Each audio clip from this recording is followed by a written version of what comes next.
उपमुख्यमंत्री सुनेत्रा पवार यांच्या हस्ते आज रायगड जिल्ह्यातील रोह्यात विविध विकास कामांचे भूमिपूजन करण्यात आले।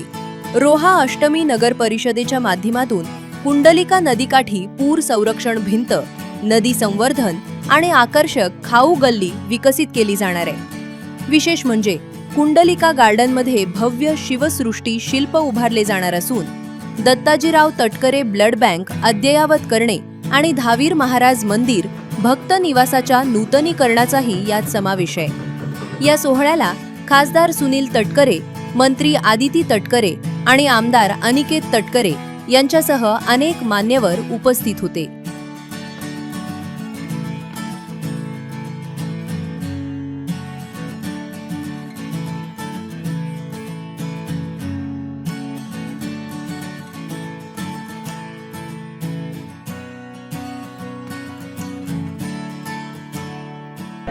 उपमुख्यमंत्री झाल्यानंतर आणि दादांच्या नंतर आज पहिल्यांदाच रोह्यामध्ये आलेले आहे।